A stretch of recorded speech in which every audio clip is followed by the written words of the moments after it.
તે લગ્ન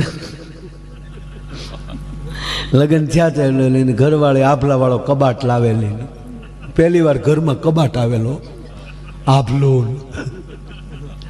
તો મારો દીકરો ઘડીએ ઘડીએ ત્યાં પટિયા પાડવા જાય આભલામાં. એકવાર આભલામાં પટિયા પાડતા પાડતા બોલ્યો, માં કાં બેટા બધું કામ થશે પણ એક ધ્યાન રાખજો. હું દીકરા? વો હમ ટક ટક કોઈ ન કરતા ન કર વાહ ભાંગી જાય. એને બાપો ગમેણમાં સાંભળી ગયો. તો ગમેણમાં જોઈ ને આરાના બાપ ગમેણમાં સાંભળી ગયો પણ હતો ફાડ્યો. દીકરાને બોલાયો, ગગા. હા બાપ. ગાડું જોડો ને બટા. કે કાં હેલી વાડીએ જાય ઢાંઢાન નિરણ કરવી. અહીંયા નિરણ કરશો તારી વહુને વાહિદા કરવા પડશે.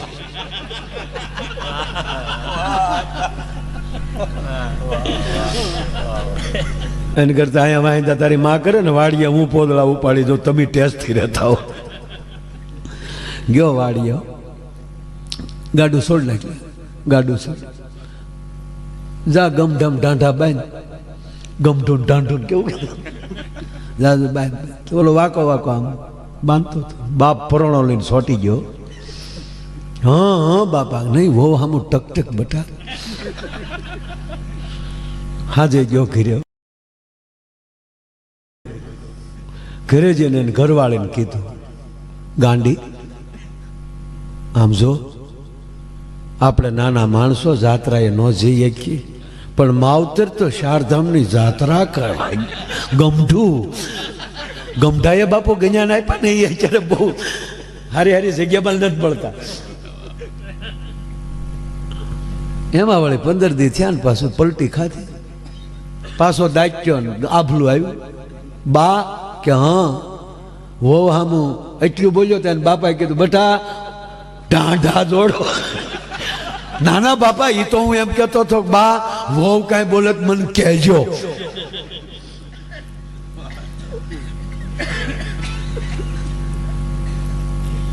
પણ વાત એ છે કે વર્તમાનમાં જેની અંદર મહત્વતા દેખાય એની સાથે જોડાવું. રામવાળા બાપુ સાથે જોડાણા હોત એ સમયમાં તો બારવટે ન ચડવું પડે. અમીરજી ગોહિલ સાથે જોડાણા હોત બધા તો ગજનીના બાપની તેવડ નહોતી કે મંદિર નીકળ્યા હતા તો કઈ વાણમાલી ન્યાલી તો વયો જ નહોતું. જ્યારે કોઈ પણ મહાપુરુષ કાગબાપુ એ માટે આ કવિતા લખી કે કોઈ પણ વ્યક્તિ વર્તમાનમાં જ્યારે હોય ત્યારે એ પ્રગતિની આપણને ઈર્ષા થાય છે. ટેવ પડી ગઈ છે પાળિયાને ફોટા પૂંજવાની.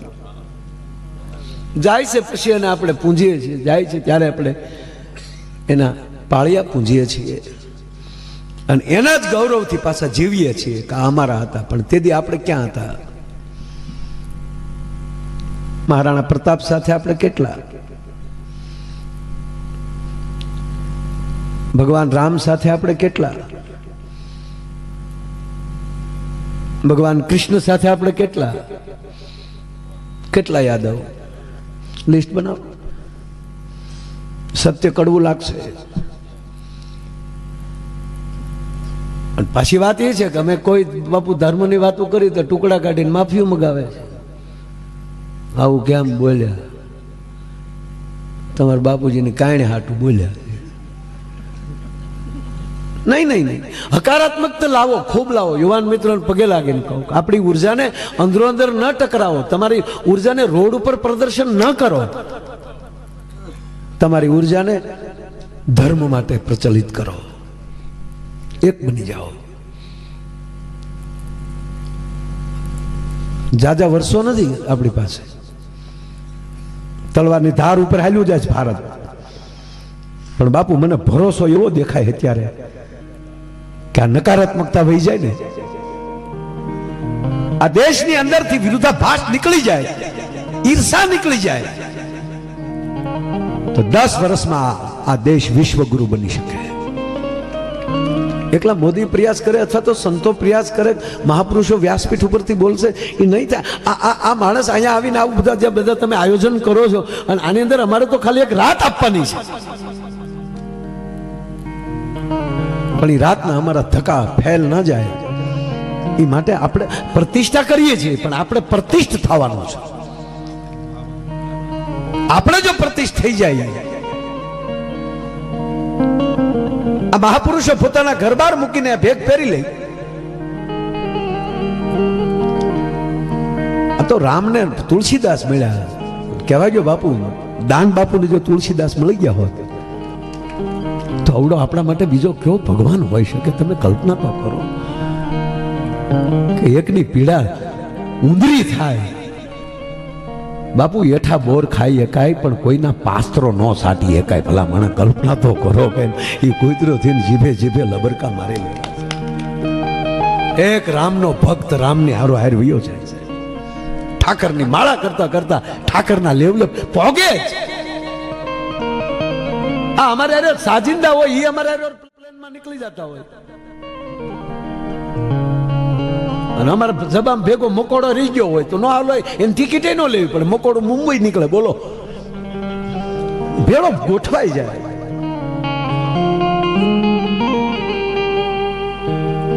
તો જે જે સમયે જે જે વિષયમાં બાપુ આખો હિમાલય ફેર્યો છે, આખો ગિરનાર ફેર્યો છે, આવી જગ્યાઓ ફરી છે. આ બધા તપ કરે છે, ભજન કરે છે, યજ્ઞો થાય છે, એટલી એટલી કથાઓ થાય છે. એ બધું ક્યાં ઈ જમા થાય છે? કારણ કે આપણી પાસે નકારાત્મકતા છે, તે ઉર્જા આપણે લઈ શકતા નથી, કારણ કે સ્વીકાર ભાવ નથી, એટલે એ ઉર્જા આપણી સુધી આવી નથી શકતી. એ ઉર્જા અત્યારે ભેગી થઈ રહી છે અને એ જેથી હકારાત્મકતા આવશે અને એ વિસ્ફોટ થશે ને, અમેરિકાના બાપની તાકાત નથી, ભારતની પહેલી સત્તા કોઈ લઈ શકે સાહેબ. આ જેવી તેવી ઉર્જા નથી થતી. આ આખીરે ટીપું મારે બધા. કેટલા ભજની કામ. હમણાં બાપુ મને એક જણાએ કીધું, મને કે તમારે કલાકારો રાફડો પાટ્યો તો તારે હું મેં કીધું ગાડી વાળાને રાફડા પાડવા. કારણ કે એને તો એ જ કલાકારો રાફડો પાડ્યો. એ અમારી તર છે સમાજની, ફાટી. હવે અમે અહીંયા સ્ટેજ ઉપર બેહીએ ને ગૌરવ તમારું છે, તમારી તર છે. અમે તમે ઉકેલ્યા છો ને દૂધની જેમ તર હોય ને, એ તર ઉપર આવે, પણ મૂળ તો તર દૂધની ને, એમ અમે છે તો તમારા સમાજના જ છે ને. એ અહીંયા આવ્યા છે, અમે જેવા હશું ને એ ક્વોલિટી તમારી ગણાય. હવે તમારે જે કેવું એ કહેજો કે કલાકારો હાવ આવે તો તમને ને તમને કહો, તમે છે તો આપણા. અને તમે એવું સાંભળતા થાવ તો બધા પાસે પીડ્યું જ છે. પણ અમારે વાવા જોતી, તમારે વાવા જોતી, તો બે બધું ભેગું ક્યાંથી થાય? પણ જયારે આહકારો નીકળે કે હા આપણે અહીંયા ઠેઠ બાવલિયાઓ બધે સનાતનની જયકારા બોલાવે છે. હવે અહીંયા હૃદય ઉપર હાથ મૂકીને કહો કે આપણે કેટલા ટાઈમ ટુ ટાઈમ મંદિરે જઈએ છીએ. હા, અને કેટલાને ભજન મોઢે આવ્યું. બોલે શ્રીનગર વાળો ગોબો ઉપડ્યો ને અને ઉપાડી લીધો ને બધાને, આતંકવાદીનો ગોબો ઉપાડી લીધો.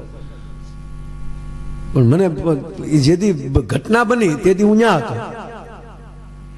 આતંકવાદીએ હુમલો જયારે કર્યો બાપુ તેથી હું ન્યા હતો.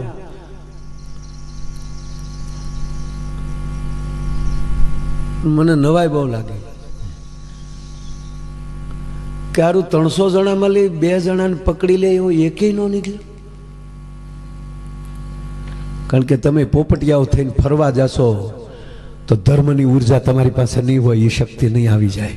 નકર તાકાત છે બાપુ, અર્ધાંગના બાજુમાં ઉભો ધણી ઉપર કોઈ ઘા કરી શકે. માફ કરજો, પણ એણે વડસાવિત્રીનું વ્રત નહીં કર્યું હોય, એણે મારી માં જાનકીનું પાત્ર નહીં વાંચ્યું હોય, એને દ્રૌપદીનું પાત્ર નહીં વાંચ્યું હોય. બાપુ દુશાસને જોર કરી લીધું અને નારાયણે અત્રક્ષ થઈ અને વસ્ત્રો પૂર્યા અને સમાચાર રાજમહેલમાં ગયા. અને ગાંધારી ગાંગી થઈને આવી. મહાભારતમાં નજર કરજો, ગાંગી થઈને આવી. હાય હાય, આ સતીઓના સાળા કરવા પડ્યા છોકરાઓ.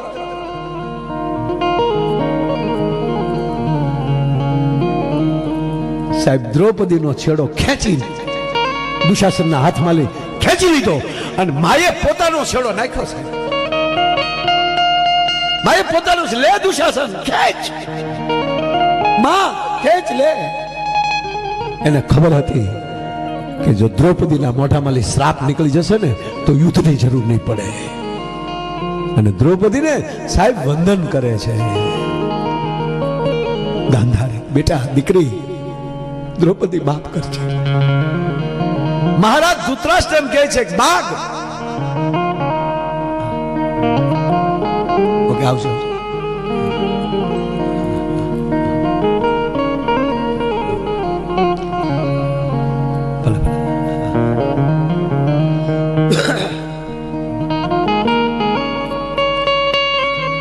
કોઈને 2 મિનિટ આપું છું, કોઈને જાઉં પછી હું દાંત કઢાવી, પણ મારી વાત હાલશે.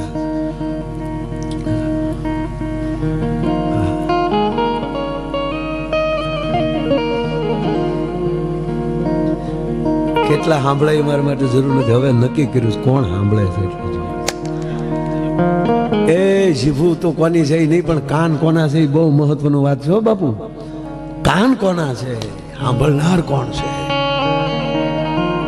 એ હરવા કાન હવે થાય.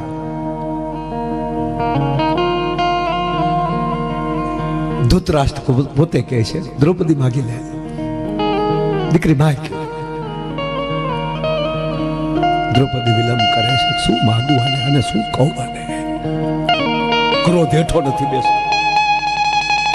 ગાંધારી કહે છે દીકરી તારા શરીરને હાથને અડું છું, તારી ઉર્જા મને કહે કે તારી આંખ વાળી જવાળા નીકળતી છે, પણ ધૈર્ય રખ દીકરી, ક્ષમા આપો બેટા. પાડવો હમી જોતી જાય પછી. ગદાધર, ધનંજય, ધર્મરાજ,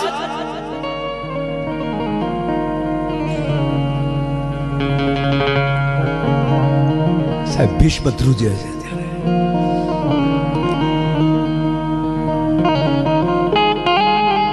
ધૃતરાષ્ટ્રના મોઢામાં લઈ નીકળે છે કે બેલા તું માગી પેલા તમારું ઇન્દ્રપ્રસ્થ આપ્યું, તમારું રાજ પાછું, જુગઠુબા ભલે હાર્યા છો, હવે માગ. ત્યારે હવે માગું એટલું કે મારા પતિઓ જે તમારા ગુલામ થયા ને મુક્ત કરો. આનું નામ સતી કહેવાય કે એની સંપત્તિ જેનો પતિ હોય છે બીજી કોઈ વસ્તુ ન હોય. મારો કહેવાનો સુર એ છે જ્યાં સુધી અંદર ધર્મ પેદા નહીં થાય ત્યાં સુધી, અને એ ધર્મ ક્યારે પેદા થશે, પીડા થશે ત્યારે. રામ વાળાને પીડા થઈ, મારી આ હાલત આ સમાજની આવી રીતે શોષણ બધાય ચલાવી લે, હું ન ચલાવી લઉં. માને અણહારું મળે આવવા કે મારો દીકરો છે, મને ધાવીને મોટો થયો, એ બાંધ્યો નહીં રહે. પૃથ્વીરાજ રાઠોડ દિલ્હીની કચેરીમાં જવાની જીદ કરે મા સાથે. પિતાની ગેરહાજરી છે, અમીર ઉમરાવો સંચાલન કરે છે. પહેલી વાર રાજમાતા પોતે એમ કહેવાય દિલ્હી શહેનશાહની કચેરીમાં એના અમીર ઉમરાઓને લઈને આવે છે. અમીર ઉમરાઓને જવાનું છે, મા તો એના ઉતારે છે. અને 12 વર્ષનો પથુ जिद करे कि माँ मुझे जाना है शहनशाह हिंद की कचहरी में. कि ना बेटा नहीं, नहीं, ये हमारे प्रधान है ना, वो जाएगा, मंत्री जाएगा. नहीं माँ मैं जा सकता नहीं. नहीं बेटा मैं तुझे विनती करती हूँ, आपको नहीं जाना है. नहीं माँ मुझे जाना है, शहनशाह हिंद की कचहरी देखना है मुझे. मेरा पिता का आसन सिंहासन तो खाली होगा, वहां मैं नहीं बैठ सकता. कि बेटा तू बैठ सकता है लेकिन तू रहने दे. અમીર ઉમરાન કે લાલા ગોપાલને સમજે. ગોપાલ કહેતા હોય, નાના હતા ને ત્યારે નામ નો હજી હોય તો એમ ગોપાલ કહે, હજી યુવરાજ નથી હોય ને ત્યારે ગોપાલ. ગોપાલ કો બનાય. અમીર ઉમરાઓ કહે છે સાથે પ્રધાનો, શાહ हकीम हम जा रहे हैं ना. माता जी ना बोल रहे तो तुम रुक जाओ. नहीं मुझे जाना है, आप लोग मुझे मना नहीं कर सकते. मेरा पिता जो सिंहासन पे बैठते थे वहां मैं नहीं बैठ सकता. પછી માએ કીધું ગાલ્યો આને લઈ જાઓ. હું કીધું લઈ જાઓ, જવાને લઈ જાઓ માં ખાતો કે હવે આ પાછો નહીં આવે, કારણ કે આ છકમકનું કડું છે, આ ટોચો નહીં ખમી શકે. એનું કારણ એ છે કે ત્યાં અદબમાં જવું પડે, મારો અદબમાં નો રે. કુતરાવની અદબમાં મારો હાવતનું બાઠિયું નો રે. આ પઠ્ઠો છે. ભલે નાનું બાટક્યું હોય સાહેબ, પણ એ ન રહે કઈ, કારણ કે નાની અદબ અલગ હતી સાહેબ. ખોખારો ખવાય નહીં, મૂછે હાથ નખાય નહીં, તલવારની મૂઠ ઉપર હાથ મુકાય નહીં. માખી તો હોય નહીં ત્યાં, પણ ભૂલથી જો માખી આવી, માખી ઉડાડવા બાપુ આમ હાથ ન કરાય. આમ હાથ થયો તો કાંડું કપાઈ ગયું, એવા તો તિરંગબાદ બાજુમાં હોય છે, એટલો પ્રોટોકોલ. હવે એની વચ્ચે આ ક્યાંથી જાય? લઈ જાઓ, જાય છે. તૈયાર થયો ભાઈ યુવરાજ, હજી તો 12 વર્ષની ઉંમર છે. તલવાર બાંધી, પેટે જમૈયો મૂક્યો, નાની પાગ બાંધી, પગમાં રાજસ્થાની મોજડી પહેરી,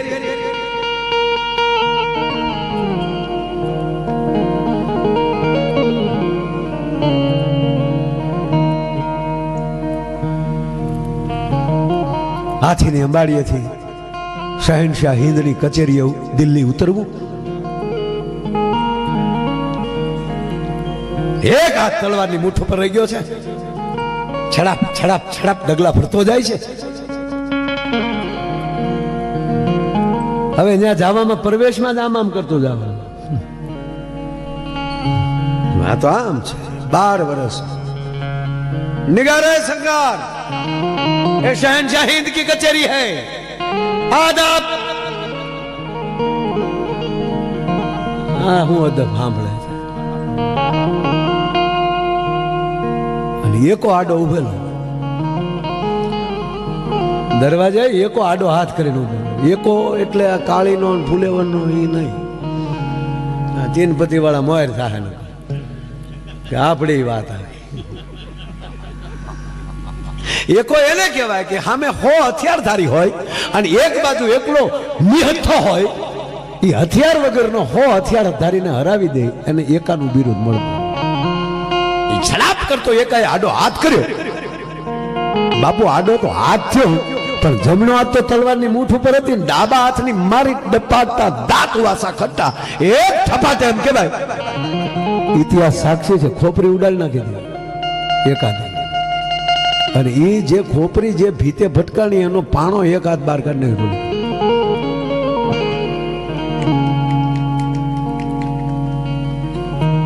મારો કહેવાનો સુર, આ વાત હજી પૂરી તો ક્યાંય થાય, પણ વાત એટલી કરું છું કે આવા વીરવર પુરુષો આપણી પાસે હતા, હજી છે. ન હોય તો નભે નહીં બાપ. આપણે જે અત્યારે રાતે બેઠા આ જેવી તે વાત છે ને, તમે અત્યારે કલ્પના કરો. આપણે હાલો અત્યારે રોડે કેટલા છે આખા ભારત, રોડ તો ફેર્યા છે, ટીડી ટીડી ચાલુ છે. એમ ન માનતા કે હુઈ ગયા છે. અત્યારે વર્તમાનમાં રોડે કેટલા છે કાવા મારવા વાળા, બરોબર? બેઠા બેઠા મોબાઈલ જોવા વાળા કેટલા છે, નાળા ઉપર ચડીને જોતા છે. આવડા ગામ હોય ત્યાં નાળું હોય, નાળું હોય ત્યાં 3 જણા આવા બેસી જવા હોય, આખી રાત નહીં આમ કર્યા. અને પાછા ગામની છે નાથો નીકળ્યો હતો રાતનો 1 વાગે, પણ તું શું કરતો હતો ત્યારે? ત્યાં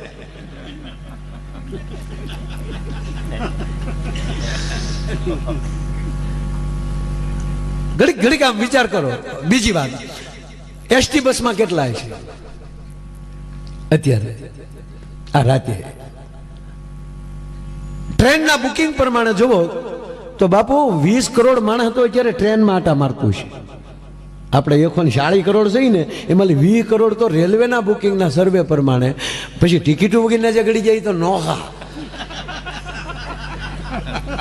એની અંદર ભેળપુરી વેચવા વાળા નોખા, ખરી સિંગ. અમારો બોટાદ વાળો ભાઈ રાવળદેવ, મોમાય સિંગદાણા વાળો, એ જ્યાં પ્રોગ્રામમાં આવે ને સિંગદાણામાં જે નફો વધે એને જો 200 રૂપિયા મોકલ્યા. જવું સિંગ વેચતા વેચતા સાવાજ એકલી ખારી સિંગ જ વેચીએ, બીજું લિક્વિડ એરે નહીં કાંઈ.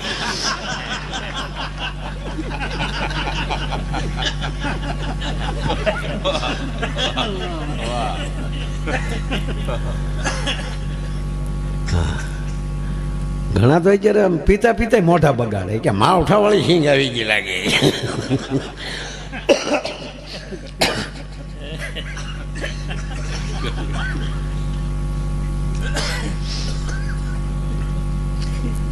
વાત કરું છું, બહુ સરસ વાત છે. તો ટ્રેનમાં એટલા છે, આકાશમાં એટલા ઉડતા છે, એસટી ડેપોમાં એટલા છે. અને બીજી અઘરી કલ્પના એ કરો સાહેબ કે અત્યારે હોસ્પિટલોમાં કેટલા હશે. બાપુ એક ખાટલો ખાલી નથી. બસ તમારા સદગુરુનો પાડ એ માનજો કે એમાં એકેમાં નથી. આપણે આજે અહીંયા રાતે ભજનમાં બેઠા છીએ, આપણે કેટલા ભાગ્યશાળી છે. આપણી રાત અહીંયા આપી ભગવાને. આવું ભજનમાં બેહવા મળી જાય તો એનું ગૌરવ લેજો. સારા માણસ પાસે, કોઈ તેજસ્વી પુરુષ પાસે, કોઈ વીરવર પુરુષ સાથે બેસવા મળી જાય ત્યારે ગૌરવ લેજો કે આજે એની પાસે બેસવા મળ્યો. સારી વાત મળી જાય ક્યાંકથી. એટલે વાત એ કરતો કે આપણા બાપુજી નાના હતા તો એના બાપુજી કહેતા કે આ નહીં કરવાનું, પ્રોગ્રામમાં રહેજો, હું ક્યાંથી ક્યાં જઈને પાછો જાવ એ નક્કી ન હોય. નગર ઘણા એમ કે ઓલી વાત અધૂરી મૂકી, પણ તમે વહેલા વૈયા ગયા હતા ખારીચીંગ ખાવા.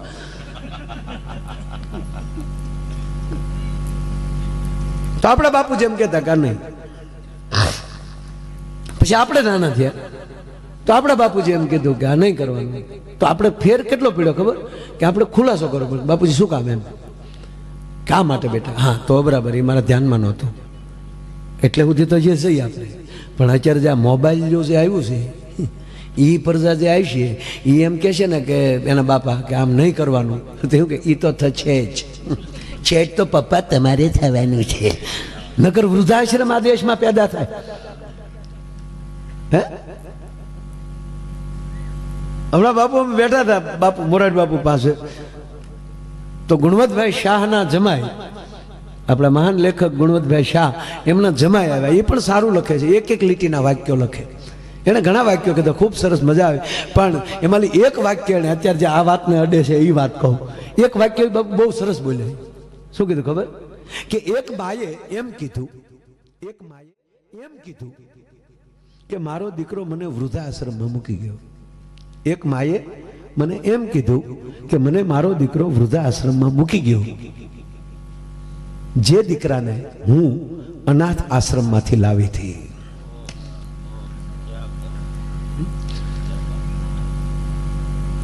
આ અઘરી પરિસ્થિતિ પણ આપણે સાથી ઠોકીને ગૌરવથી કહી શકીએ કે આમાં જેટલો સમાજ બેઠો છે ને એ સમાજના એક પણનું માવતર કોઈ દી વૃદ્ધાશ્રમમાં જશે નહીં, છે પણ નહીં, અને જિંદગીમાં ન જાય સાહેબ.